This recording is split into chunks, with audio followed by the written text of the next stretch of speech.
রাশিয়ায় উড়োজাহাজ বিধ্বস্ত, ৪৯ আরোহীর সবাই নিহত। রাশিয়ার পূর্ব অঞ্চলে ৪৯ আরোহী নিয়ে উড়োজাহাজ বিধ্বস্ত হয়েছে। বৃহস্পতিবার ২৪ জুলাই দুপুরে নিয়ন্ত্রণ কক্ষের সঙ্গে উড়োজাহাজটির যোগাযোগ বিচ্ছিন্ন হয়ে যায়। এরপর ইন্টারফেক্স ও তার সহ দেশটির বেশ কয়েকটি বার্তা সংস্থা কর্তৃপক্ষের বরাতে জানায় উড়োজাহাজটির ধ্বংসাবশেষ পাওয়া গেছে। এতে থাকা ৪৯ আরোহীর কেউই বেঁচে নেই। ব্রিটিশ বার্তা সংস্থা রয়টার্স বলছে, স্থানীয় জরুরি ব্যবস্থাপনা মন্ত্রণালয় জানিয়েছে, সাইবেরিয়া ভিত্তিক এয়ারলাইন আঙ্গারা পরিচালিত অ্যান-২৪ মডেলের উড়োজাহাজ চীনের সীমান্তবর্তী আমুর অঞ্চলে যাচ্ছিল। তবে যাত্রাপথেই রাডারের বাইরে চলে যায় উড়োজাহাজটি।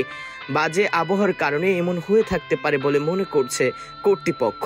এরপর একটি উদ্ধারকারী হেলিকপ্টার উড়োজাহাজের ধ্বংসাবশেষ দেখতে পায়।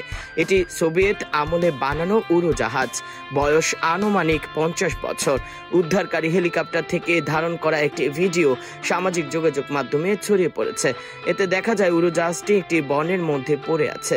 আঞ্চলিক গভর্নর ভেসিলি অল্লভ জানান, উড়োজাহাজটি ৫ শিশুসহ ৪৩ জন যাত্রী ও ৬ জন ক্রু ছিলেন বলে প্রাথমিকভাবে তথ্য পাওয়া গেছে। উড়োজাহাজের সন্ধানে অভিযান চলছে।